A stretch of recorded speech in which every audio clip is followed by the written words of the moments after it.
Hello, everyone, and welcome back to another TEPSA Presents. I'm your host, Todd Nesloni. I hope you can see or hear me. It looks like my computer is acting weird again. Chase and Matt, can y'all hear me?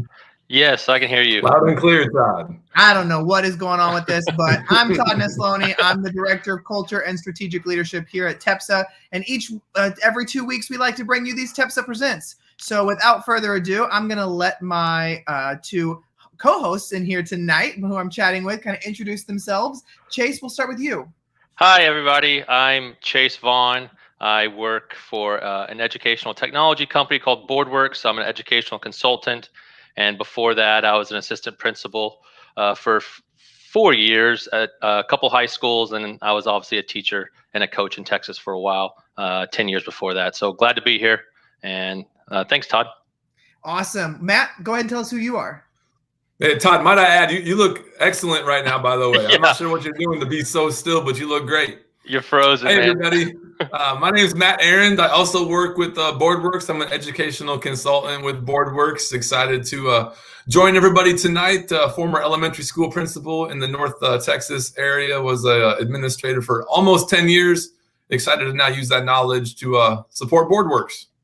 Well, even though my face looks like I'm annoyed or bored, I promise I'm still here, and I don't look like that right now because I'm super excited to talk to both of you. But you can hear me, so that's all that matters. And so, I kind of want to start with tonight's conversation is all about, virtual learning. We're hearing about that everywhere we go now, and from teachers. They're all over the place, not only just in the state of Texas, but across the country over if they're doing full virtual, if they're doing a hybrid where they have some kids in person, but some kids virtual. And there's just questions galore with everything going on. And so let's start by just being open and honest and talking about some of the struggles that each of us have kind of seen teachers facing when it comes to virtual learning. So both of you, just like me, are in touch with teachers all the time. What are some of the things that you've seen or heard that teachers really seem to be struggling with? Well, let's back up just for a minute, because yes, we talk to teachers that are struggling, but it's not just with virtual, right? Like the plates right now are so full, whether they're teaching virtually or in person. Like teachers are just they're doing the best they can right now. So teachers, thank you for everything that you're doing. But I'll tell you, Todd, in talking with administrators and teachers across Texas, the main thing we hear teachers talking about is how much time they don't have to plan and create and come up with all of these fascinating ideas they're trying to implement to connect with kids. They just do not have enough time. Yeah. Chase, what else do you hear? No, I would agree with that, and I would expound on that. I mean, you add in the COVID element with virtual learning on top of ARD meetings and 504 meetings and PLC meetings, which are all part of the great work that we do as educators, but time becomes a serious factor. And then when you're short on time, and then it makes it hard to really have interactive and meaningful instruction. It makes it hard to have, engaging interactivity in your lessons and everything that you're doing. And so it all stems from that. And of course, adding this virtual component and really doing it mid-flight, since last March, just makes it more complicated. And it's just a struggle. It's a struggle for all of us.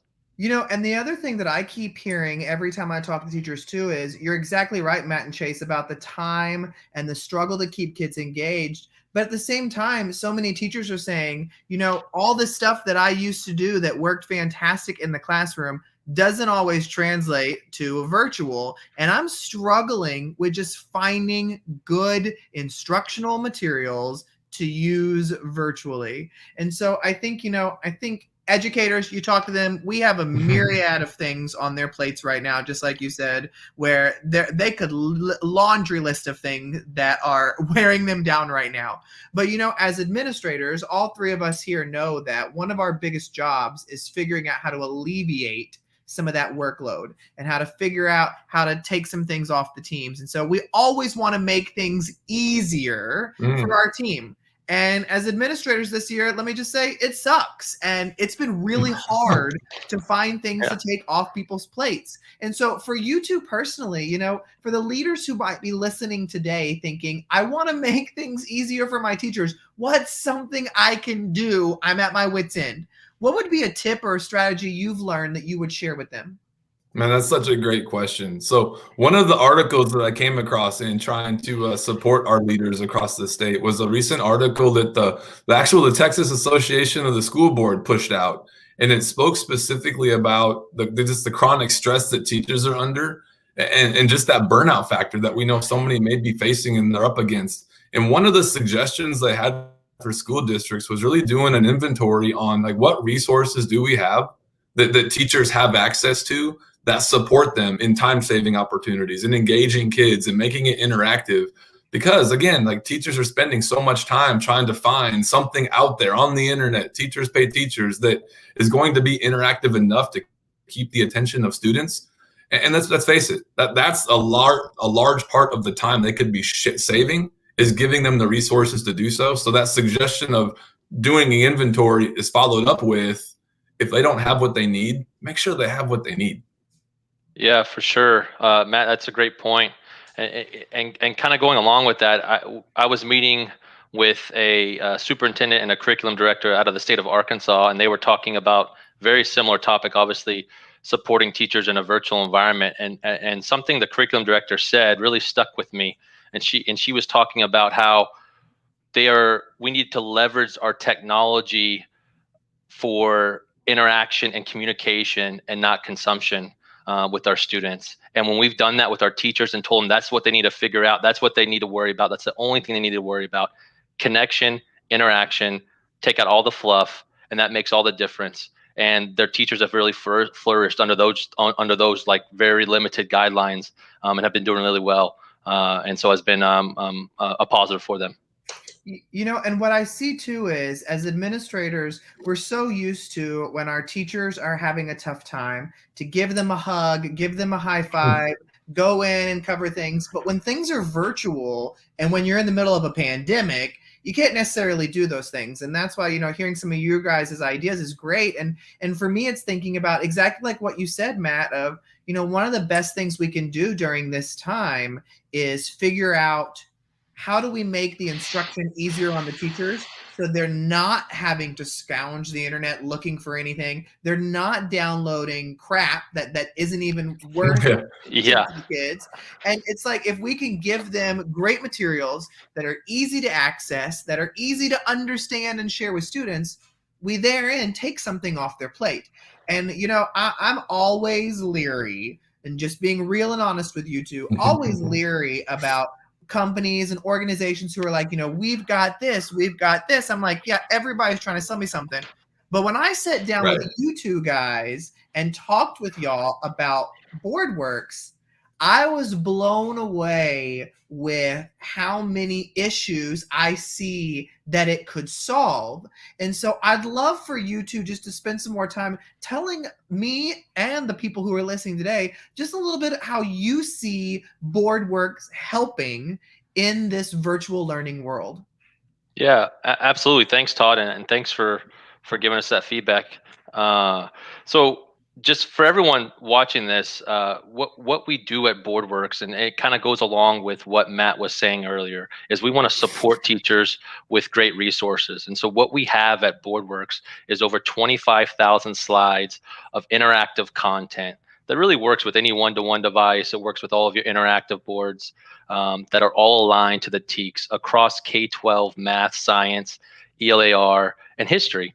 And so it was really designed not to be the end-all, be-all with curriculum or anything crazy like that, but just to be a functional support that all teachers can use, whether you're super tech savvy or whether, you know, technology scares you, and everybody in between. Just a reliable supplemental resource that's super simple to use, engaging and interactive with your kids, and actually works on the hardware that your district has purchased. Well, Chase, and I want to interrupt you real quick to say something. What I love that you said there that isn't a false selling point is the easy to use. Because both of you know, when I sat down with you to talk about this, I was like, Matt was going through and showing me everything. Yeah. I was like, okay, Matt, I've got questions. Like, can it do this? Is this easy to do? Because I'm like, I know what the teachers are going to ask and where they're going to go. This is just one more thing that I don't have time to learn. But I love that every step of the way, you and Matt were just like, nope, we've got a solution for that. Nope. And so I finally ended up saying, this is so intuitive. That's often the biggest hindrance. Like, some companies make fantastic products, but the amount of PD that I have to go to figure out how to actually organize it and share it with my team and then share it with my students, it becomes too much of a hindrance. But that's what Boardworks was not only did it have great content that was aligned to standards, which is huge, but it was actually super easy to use. Like, I felt like I didn't even need PD. Like, I could just hop in there and click around and figure it out. Todd, I'm glad you said that. Yeah. You're really Tell hitting the the nail on the story, head. Chase. Well, it's just like what's great about Boardworks is it's not trying to be everything to everybody. It is we focused on one thing, making interactive instructional content aligned to standards that's high quality, and really just hit it out of the park. And we've taken out bells and whistles, because at the end of the day, a product can have everything in the world, like you said, Todd, but if it's too complicated, it's just not going to get used. And that's not what we want, because we want to support teachers and we want teachers to love it. And we think they do. Hey, Matt, do you want to show it for a second and just kind of show what we do, what it is? Man, I'd love to. Let me share my screen here. Now, I hope I don't freeze like Todd freezes here. So hey, y'all give me a little bit of guidance. Video froze. I'm still here. You're here, man. You are engaged. You're ready to go. You do look like we've put you asleep. I know. I look super annoyed, and I don't mean to look that way. All right, you guys can see this, yes? Yes. Yeah. Perfect. All right, so listen, I'm logged in. So already as a teacher, every teacher gets access to our whole library of resources. So you're looking at 18 subject areas, all the way kindergarten through 12th grade. So one click and you're in. So already I'm saving teachers an abundant amount of time for having one place to find all of this content. And we can go into greater detail in individual sessions. So if you're watching right now, please contact us at the end of this and we can do a demo that really curtails the needs of your individual districts or campuses. But for our time tonight, we're just going to break into two little lessons here quickly. This first one is a math lesson at the elementary level on angles, okay? So I'm gonna make this viewable. And imagine this, like you've got kids in your class and you're coming in as a warm up in the morning. Maybe you have this on the board or you've pushed it out to students' devices, which we can do with Boardworks. And you simply want students to be able to find all the different types of angles that are in this classroom, okay? So students can hit the start button, teachers are gonna hit the start button. And as soon as I find one, I simply click on it. And students get instant feedback that they found an angle in their classroom. And I can keep clicking, I can ask for help, I can zoom in, I can scroll around the page to make sure I'm not missing anything. And as I find them, I just click. And as I continue to go, man, I've missed one somewhere. What am I missing? What am I missing? You know what? I'm gonna score it. Angles are all around us. And it's not just about finding the angle. We've got built-in questions that help teachers really clarify that learning. Now we're gonna spend some time describing them. So students, talk to me about what we found on that page. I can score all of that. Look at all those angles that we found. Talk to me about what we see. Great way to kick off the lesson, but now we move into some, again, interactive opportunities that teachers can push out to individual groups of students, or they could use in a whole group setting. One of the things I love about Boardworks is the flexibility it gives our teachers. Whether they want part of a whole group lesson, push it out to individual learners, they can really curtail it to meet the needs of their kids. Now, Todd, do you remember how difficult it was to teach angles?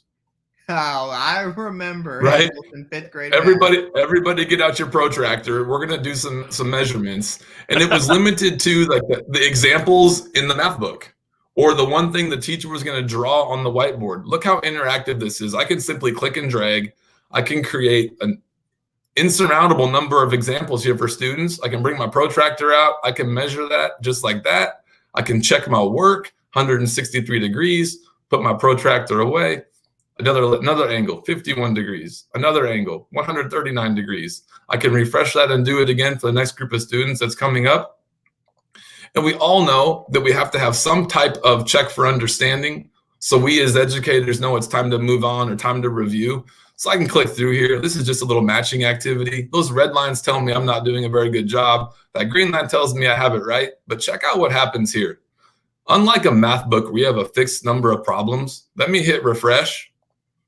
And look what happens.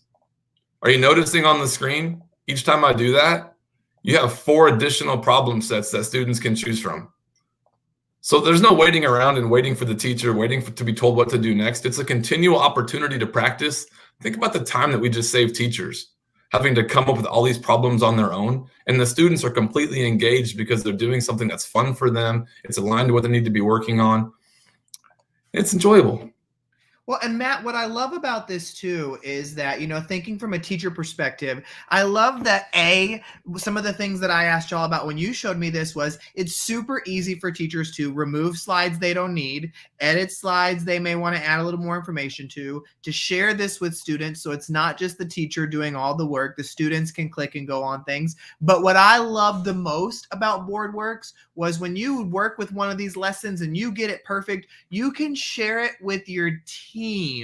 And so your team has access to it too, because I know many teachers right now who are on larger teams and are trying to do virtual, they've split the work. And so y'all made it super easy for all of that. And so yes, the TEK alignment is fantastic. The multiple ways to solve problems is huge, and the interactivity, but also just the ease at which it is to create, edit, and share between people. I mean, all of that to me makes this like one of the reasons why you guys moved to the top for me. And listen, I appreciate you sharing that. And Chase alluded to this at the beginning. We are not a curriculum where you can come in and say, all you're going to do is use what we have and forget about everything else you're using. Teachers are already doing a really good job using a variety of resources, and we want them to continue to do that. So let me show you just how we can do that using Boardworks with our editability and customization. So at the end of this lesson, I've put in a few slides of my own that I've created that could just be used as examples. So we know that students are going to go through our content and they're going to learn the aspects of what we want them to learn. But what if I could embed my own Kahoot at the very end? Kids love playing Kahoot. It's a lesson that I already have ready. I can put that link in here, and this links out to the Kahoot that's going to capture that student understanding. Hey, we're doing a virtual experiment today, okay? I had a live flame on my virtual experiment, which we know we can't do in the classroom. I'm going to click here, and it links out to a Google form where students can share with me 3 observations they had during that lesson.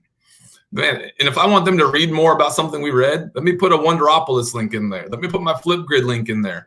All of that can link back out to what teachers are already using. We embedded it right into our content, making it a one-stop shop, very user-friendly. Teachers can continue to be creative, and it's all right here. Look how much time we're saving the teachers by giving them access to this huge library.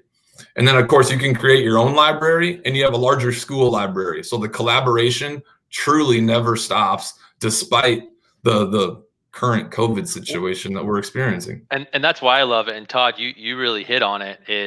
Is yes, Boardworks is great for if you need it for virtual, whether it's synchronous or asynchronous. The resources are great as everyday tier 1, great instruction in the classroom. But then I think back to my PLC days and collaborating on my teacher teams and really intervening for students who may not have gotten a standard, and how I can find a presentation based off a standard, and I can customize it and share it with my teacher teams, and we can collaborate to really serve all kids in the entire school, because they're all our kids. Well, and again, even with some of the buttons that were on there when you were showing your own library, Matt, like those are all recognizable buttons for teachers. So they know what the share button looks like. They know what the edit button looks like. I know when I was mentioning it to y'all, when you went in and you were showing me how to edit one, I was like, oh my gosh, like you didn't have to show me. Like I could have followed through and clicked those because it was so intuitive. And again, that's what I'm looking for right now, especially if people are looking to bring something in right now. The teachers are burnt out. They don't need anything that's complicated to learn. It's like, give me something that will make my life easier and help me get through the rest of this year. And again, I don't get paid by y'all to say any of this. And I would have some really other questions for you if I didn't like the product beforehand. So it's one of those things that it's like, I, as a principal, would have totally got this as a resource for teachers because of the depth of information that was there. But just like what you said, Matt, that it's not a forced to use the way it was created.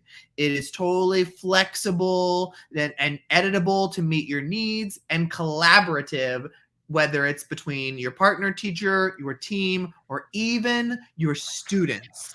And so all of that to me makes it like it checks so many boxes for me. Yeah, one of the most exciting features of working with Boardworks is that as we talk to these campus leaders and teachers, they start having visions of how they're going to use it. that we haven't even thought of yet. So there's so much creativity out there. All we have to do is allow them to have that brain space to be able to get back to what they really do well, which is instruct kids. But unfortunately, they're spending so much time finding the things that they want to deliver instruction that we've lost touch with the actual delivery of the instruction. Yep. Yeah, it's funny you say that, Matt. I like to say that's the hidden benefit of having great resources like Boardworks is a teacher is not spending till 9 o'clock at night creating interactive resources. They can just walk into their class and just be with kids, tell a joke, laugh, get to know them because they're not stressed out about what they have to create And feel the good next about day. it. Yes. Exactly. Well, and and that's what's great about this too is we're talking a lot about virtual learning, but there's a lot of implications for this in an in-person classroom too. So it's not just an idea of this only works for virtual learning. It's like I can think of so many ways that this would help me, whether I was hybrid, whether I was completely in person, or whether I was virtual. It kind of checks boxes where I would use it differently in each of those areas, but I would use it, period. And so in the chat, I shared a link to Boardworks website, which is boardworkseducation.com. And so y'all can definitely go there to check out more information. But, as we wrap this conversation up, Matt and Chase, we've got a bunch of leaders who are listening and are just looking for some words of wisdom, a piece of advice during these difficult times. What is one thing you can leave them with just to get them through tomorrow? Chase, what do you got, man? You go first. That's a lot of pressure. Thinking back to my days as administrator, the one thing that used to always drive me was just to make sure my teachers loved their job and loved coming to the building. So I think as educational leaders, if we can make our day about teachers being happy about being teachers, whatever that looks like and whatever that scenario is in that case, I think you're going to be just fine. Because I know when teachers are happy and they're loving their job, they're going to love kids and the learning is going to happen because everyone's loving each other. And so that's something that I would just encourage educational leaders out there to keep focusing on that, making your teachers happy and loving them. I'd close with these two things. And Chase, that's an excellent answer. If you're a leader out there right now, it feels lonely at times. So lean on your colleagues. You're not alone. And secondly, like your teachers, you hired great people. So trust your teachers to know what they're doing. And if they bring a suggestion to you, give them the opportunity to follow through. Listen to your teachers. They know what they're doing. And, thank you guys so much for being here. From me here at TEPSA, what I would tell the leaders is if you need any help or any support, or you just need to cry or scream or anything on the phone, you can call any of us over at TEPSA or shoot any of us an email, and we will gladly find the right person for you to help with your needs. Chase and Matt from TEPSA, to you, thank you so much for being here. I can't wait to see more educators start using Boardworks and hear kind of what they're loving about it. And so I hope some of our members go and check that out for sure. And again, you can check out the link in the comments or go to boardworkseducation.com to learn more. Thanks so much for joining us for this episode of TEPSA Presents. We'll see you again in 2 weeks. Thanks, Tom.